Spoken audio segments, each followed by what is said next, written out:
Good morning. Our opening words this morning are by Reverend Karen LeBlanc. This isn't just a place of worship. This isn't just a fellowship of like minds. This isn't just a Sunday morning filled with spirit and topped off with coffee and cookies. This is our church, our congregation, where we are building beloved community, where we are opening ourselves to each other, where we trust and love, rise and fall together. This is where we feel safe. This is where we know we are welcomed. This is where we belong.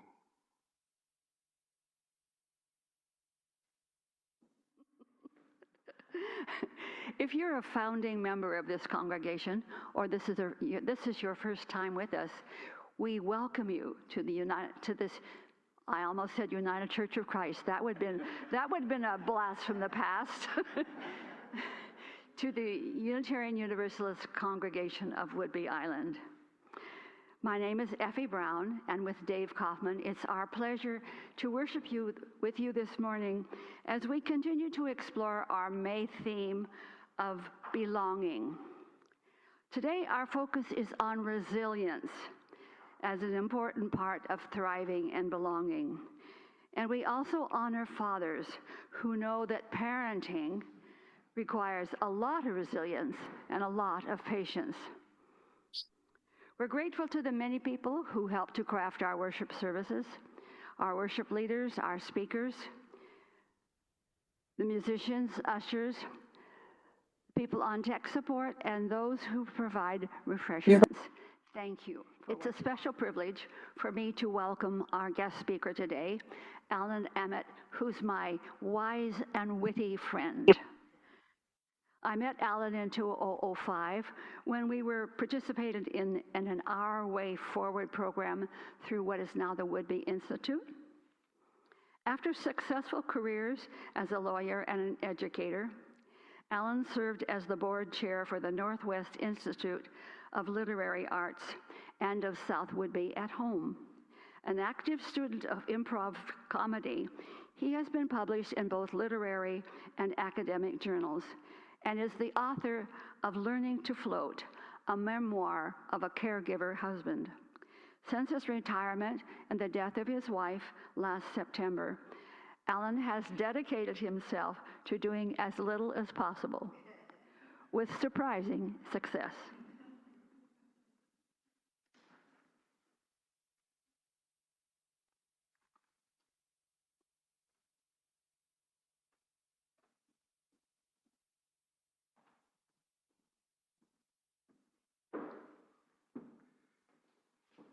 Our chalice lighting this morning is by Reverend Peter Friedrichs, for fathers and for fatherhood.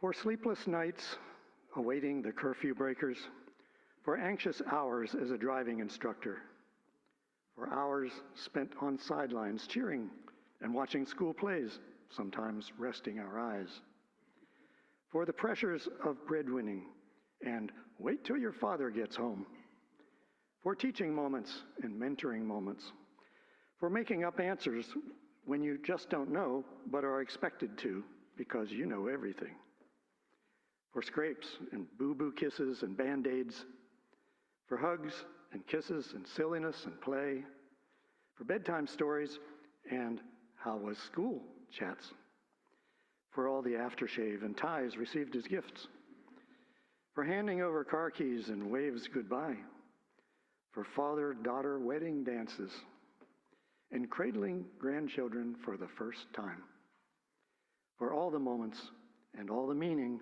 in the role of a lifetime, we light our chalice in honor of fathers and for fatherhood.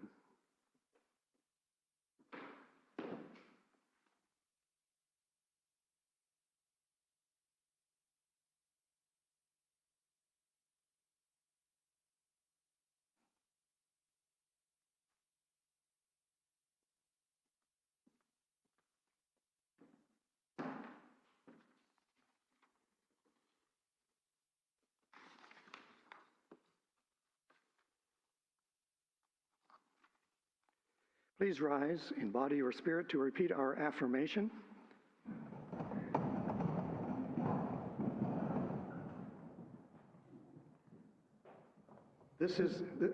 Love is the spirit of this congregation, and service is its practice. This is our great covenant, to dwell together in peace, to seek truth in love, and to help one another. Please remain. The heart connections of our community are deepened when we hold one another's joys and sorrows. And the resilience and vitality of our community is strengthened by our gifts of time and talent on our financial pledges and contributions. Every gift is important, and we thank you for your generosity.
Everybody comfortable?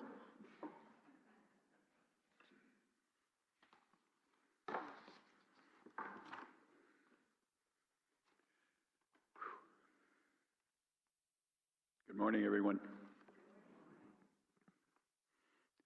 Sandy, is this a good spot? Okay. Wow. Always an honor, always a privilege to be here, and especially to speak to you guys. It's a responsibility I don't take lightly, so thank you for asking. I don't have any jokes, I'm sorry. We can wait, Jane.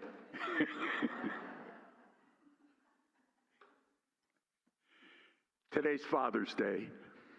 Not a surprise to anyone, I don't imagine.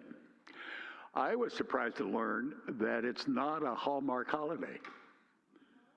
No, in fact, it was the inspiration of a woman in Spokane who was one of 14 children of a single parent, single father, who was not named Elon Musk, but was a Civil War veteran. Through her local lobbying, the first Father's Day was declared in the state of Washington in 1908.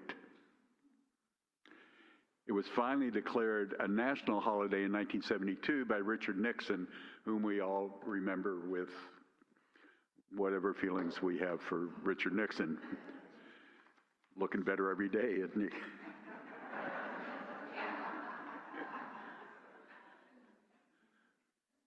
While the holiday was not originally embraced by all men, many of whom thought it was pretty unmasculine, today more than $1 billion are spent on Father's Day gifts. That's a hell of a lot of ties. I've tended to ignore Father's Day celebrations since my own father died some decades ago, and I have no children of my own, at least none that I'm aware of. For those fathers in the congregation and watching at home, thank you for all you've done and for all you do. If your children were anything like I was, you've displayed a hell of a lot of resilience. Anybody remember the life-size inflatable dolls that were often in the shape of a cartoon character or Bozo the Clown? You would hit them and they would go down and then they would come back up, and we thought, wow, that's pretty magical. You know, it was a great way to release our tensions and our aggressions. Well, it turns out it wasn't magic. It was sand at the bottom of the doll. Human beings, unfortunately, don't always have that ability, that built-in stabilizer, although many of us have big bottoms. When we do bounce back from difficult life decisions, life experiences, we demonstrate resilience, the ability to absorb loss and learn from it. I used to be a classroom teacher, and I'm sure my students were tired of me always saying everything is a learning opportunity. Our job is to find and incorporate the lessons involved in the midst of whatever is happening. Like when we go to the gym, getting toned doesn't happen while we're lifting weights or doing exercise. It happens in the relaxation and at the end of the day when we're back home.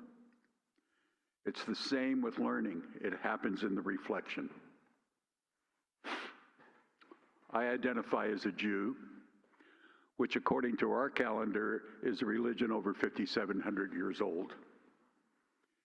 In those almost 6 millennia, my people, and that's how I think of them, have been enslaved on more than one occasion, led into exile in chains, persecuted by most other people, the subject of at least 2 historically documented attempts at mass annihilation, denied the ability to practice our beliefs openly, forced to leave our home countries, and forced into worldwide diaspora, alleged by whatever powers that be in the dominant minority culture to have committed all sorts of atrocities and contemporaneously condemned when we attempt to defend ourselves. And yes, it's true, we have not always acted like the most saint-like people. Along with other minorities in what is commonly referred to as the land of the free, and I include BIPOC communities, LGBT people, women, immigrants, basically anyone who looks, believes, thinks, or acts differently. Jews have had to fight to achieve the same status as their culturally dominant neighbors. Doing so has required being resilient. This is not a course in Jewish history. It's just an example of cultural resiliency. We choose our battles, we invent workarounds to circumvent restrictions, and we survive. History provides other examples of cultural resilience, including 2 from American history, which I think illustrate its nature.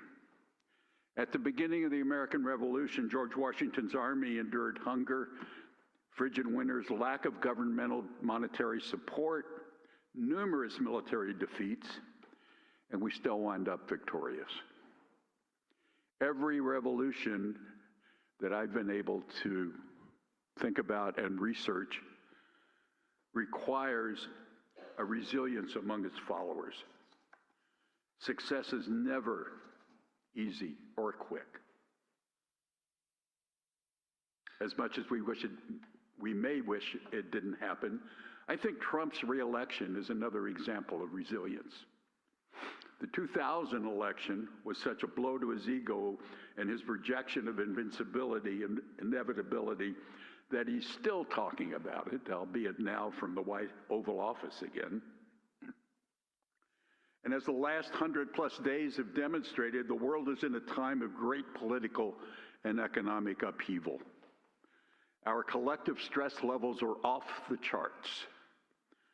We are expected to believe that resistance is futile and a MAGA future inevitable. Physical violence lurks, not always in the background, as the news out of Minnesota has shown us. And so we find ways to resist. I'm not here to talk about methods of resistance or issue a call to arms. Other people are much more in a better position to do that. Whatever you are moved to do, however you are moved to do it or not do it, is appropriate. My topic is resilience. How to stay the course in the face of it all. So looking out at this congregation, I assume few, if any of us, are concerned for our personal safety as a result of governmental action. We do, after all, live on South Whidbey, or at least Whidbey. ICE will not be beating down our doors, sending us to deportation centers. Inflation will continue. Prices will go up. Restrictions on our basic rights and liberty will continue to be attempted.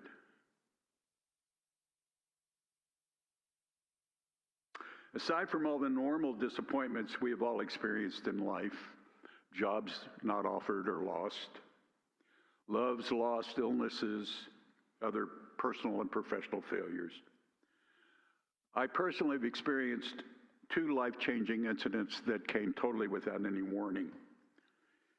And as I attempted to recover and return to some sense of normality, I learned a little bit on how to be resilient. How, in the immortal words of John Cameron Swayze, how to take a licking and keep on ticking. If you remember that quote, you're as old as I think we all are. While our situations, while your situations are probably very different than mine, and my strategies may not be optimal for you, hopefully my experience will provide some inspiration. 50 years ago, in the mid-70s, now that's a shock to think that the mid-70s was 50 years ago, I was living on Bainbridge Island, nearing the end of a 4-year house remodel project and settling into a new living arrangement with a woman who would later become my first wife and her 2 young daughters. They did not become my wives, they remained her daughters. My parents were downsizing into a 1-bedroom condo from the house that I grew up in. And to facilitate this downsizing, they loaded a Beacon van with all of my childhood memorabilia and lots of, family treasures from my grandparents. After traveling cross country, the van arrived on Bainbridge one rainy February morning. We unpacked the boxes, that's as far as we got. And the next morning, we were awakened by our youngest saying there was a fire in her bedroom. Less than an hour later, the house and everything in it was a total loss. In minutes, we had gone from being comfortably asleep in our almost remodeled house to being homeless, possessing only the clothes on our back and whatever we were.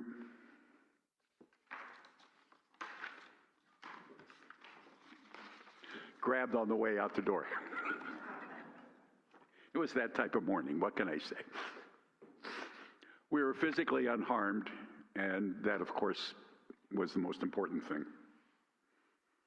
As word spread throughout our various communities over the next few days and weeks, we were overwhelmed with donations of food, clothing, toys, money, temporary housing, whatever we needed, and a general concern for our health and our welfare.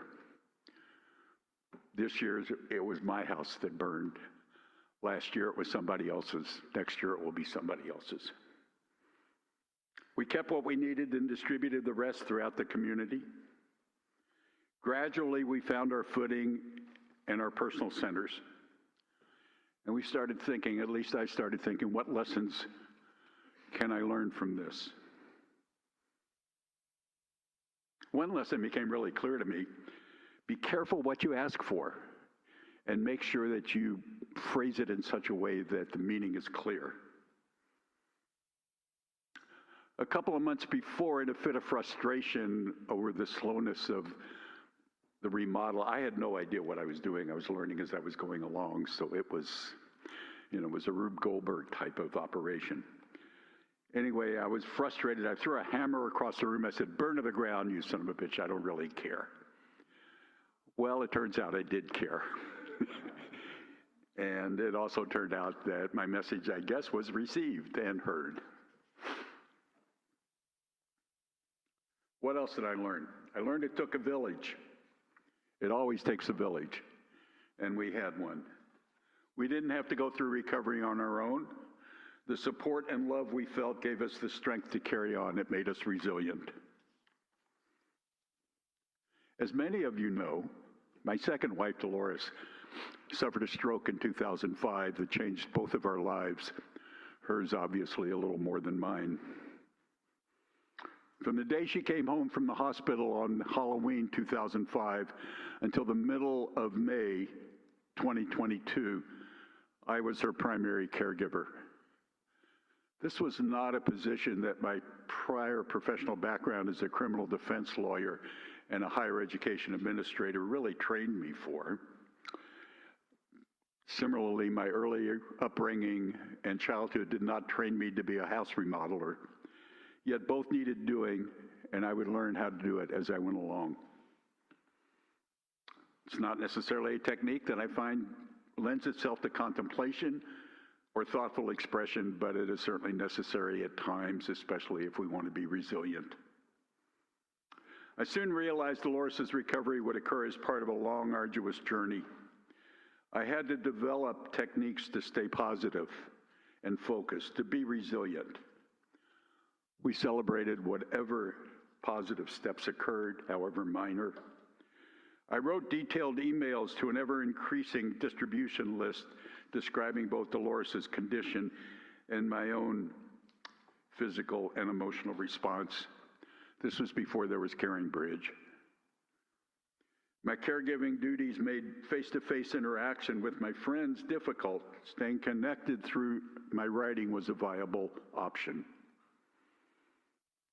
I later folded these emails into a memoir, Learning to Float, which I hope provided some guidance to others in similar situations. Moonraker has a few copies. I have a few copies in the back of my car, and it's available wherever you buy your books, so long as that's Amazon. As increased dementia joined existing stroke-induced deficiencies, Dolores required more care than I was able to provide.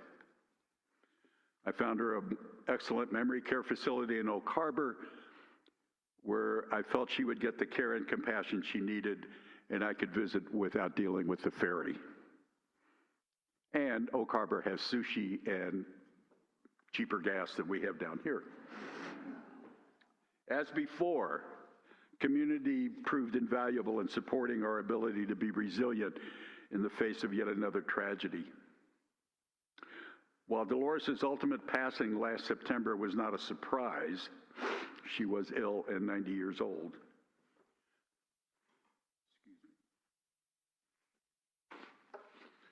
Her death was nonetheless traumatic in ways I have not yet fully appreciated or integrated.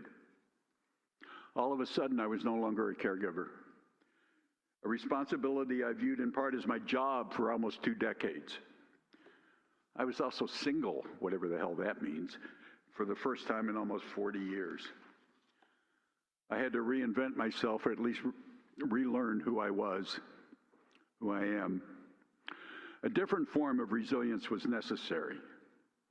And thankfully, I had an excellent therapist who helped me get recentered and on my way to yet another new normal.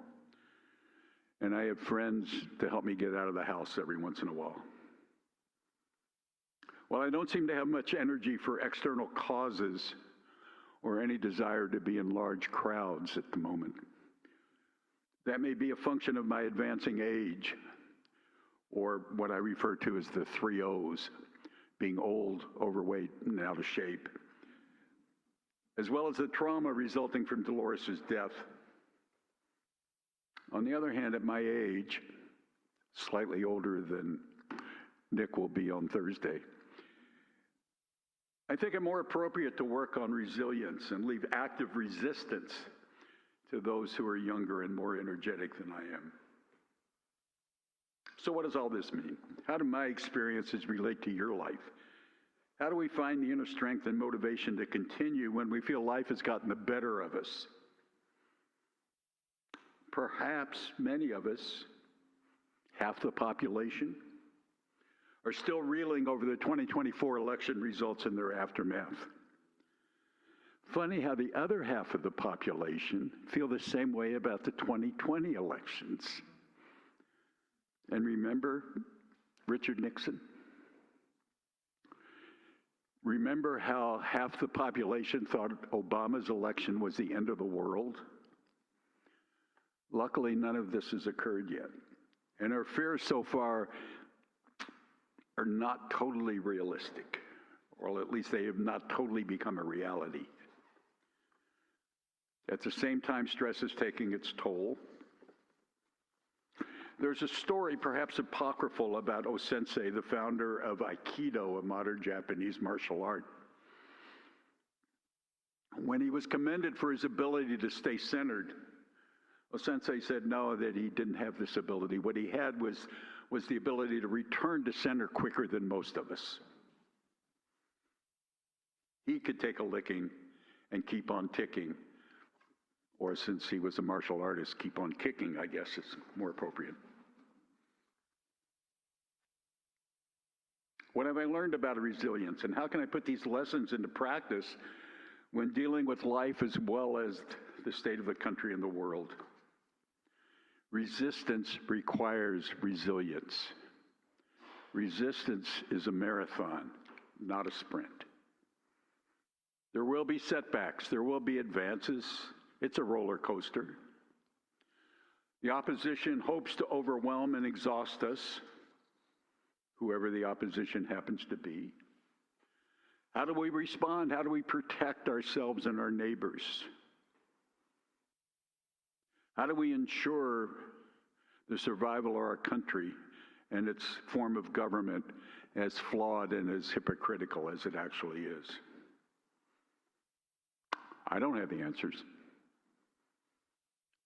If I did, I'd expect a nomination for the Nobel Peace Prize, but I don't have the answers. What I do know are some of the techniques I've used over the years to achieve some semblance of resilience and help me go forward, and maybe they will help you as well. Since we're here at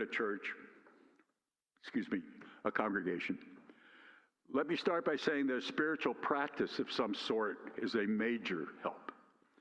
Meditation, prayer, organized religion, or individual practice doesn't matter. What matters is consistency, because that provides eventual insight, or at the very least, a degree of inner calm. I learned that we are greater than me. We need to learn to ask for help. As a male, that's really hard. Luckily, I had a good friend admonish me that asking for help was giving a gift, and that enabled me to at least start that process. Therapy helps, as does having friends who will listen when you talk, not necessarily to solve your problems, but merely give you space and energy to find your own answers. A shout out to my circle of caring. You've been amazing. And of course, there's eating well, exercising, sleeping, all that stuff that we know is good for us and we somehow or other usually don't get around to doing. And even though we've never needed to use this knowledge and hopefully never will, we all know how to eat an elephant, one bite at a time. Manageable units. It's impossible to solve all of the problems, or even one major problem, or even one minor problem in one fell swoop. It takes time and the ability to envision dividing the task into manageable parts. One method I have found that helps me allocate the scarce resources that is my energy is to focus my concerns, my worry, only on those things that I can control or impact. Slow down on the news consumption. You know, listen to Rachel once a week rather than once a day. Talking heads usually don't know any more than we do, or else they have an agenda. And while I'm concerned about bigger issues, I feel for the pain that is going on in our world. I don't have a whole lot of energy to expend around that because there's not very much I can do about it. I can show up, I can be present, I can write letters, I can call my congressman, you know, seems like a wasted energy given the people that represent us in Washington. They're going to vote the way we want them to. We're lucky that way. If I can't have an impact on an issue, then I'm not going to focus a lot of energy on it. Sort of my variation of the serenity prayer. What else? A form of creative outlet is very helpful. Effie's classes, for instance. It provides a source for venting, for exploring options, for examining one's thought processes. Writing, and to a lesser extent, improv comedy classes have helped me process my feelings and maintain a vestige of sanity. The arts can also be a form of resistance and resilience. Support the arts. If all else fails, there's prescription medication and over-the-counter medication. Comes with its own problems, but it's a possibility. And then there's laughter. The ability to find and enjoy the absurd, the humorous, even in the darkest of times. That, I think, is a crucial element in resilience. Throughout history, humor has been used to speak truth to power. Aristophanes and other Greek writers recognized this millennia ago. It was the purpose for court jesters. And of course, contemporary comedians and observers of society, Mark Twain, not really contemporary, but one of the best, Will Rogers, Jon Stewart, Lenny Bruce, the list can go on. They recognize the truth in what magazine editor and writing instructor William Zinsser is supposed to have said. I want to make people laugh so they will see things clearly. Laughing, especially at ourselves and our situation, has enabled Jews to survive over the millennia. As Jerry Seinfeld once observed, the greatest Jewish tradition is to laugh. If so, we'll gladly share that with the world. Perhaps what I found most personally useful is an attitude of gratitude. Regardless of how bleak the world looks, I can always find something in it for which I am grateful.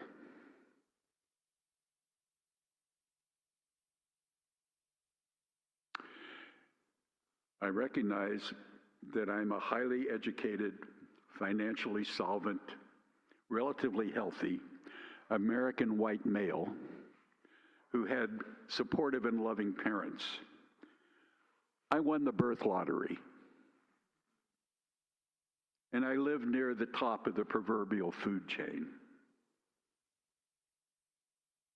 While this privilege may make it easier a bit for me to find things to be grateful about, with minimal effort, so can we all. In feeling a sense of gratitude, even in these dark times, we gain strength, we gain the willingness to continue. We see hope at the end of however long the tunnel happens to be.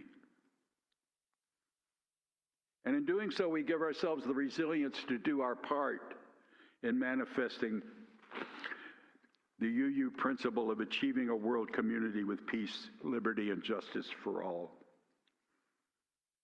In short, what I have learned is resilience, and perhaps life, for me, requires hugs, physical connection, love, collective purpose, and laughter. These are my change agents to kickstart my psychic energy. They help me take a licking and keep on ticking. They might do the same for you. Thank you.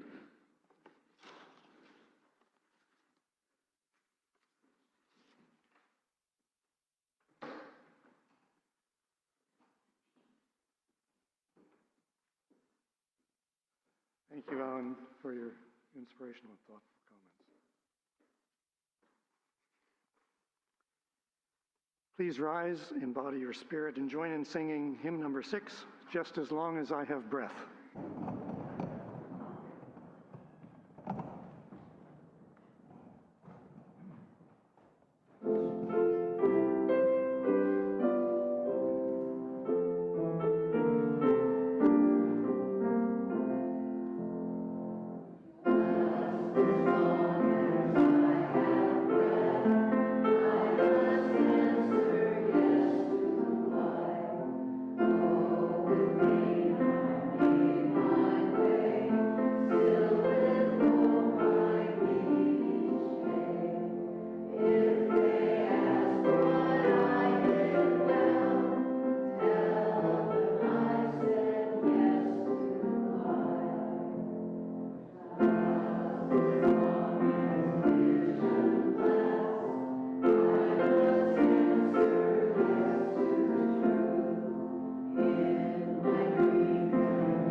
As we extinguish our chalice and return to our daily lives, remember that you belong. Yes, you, with all your questions, history, anxiety, and pain. Yes, you belong everywhere, in every culture and circumstance, in this beloved community, in this body. You belong in this very moment. You belong in this breath and this one. You have always belonged.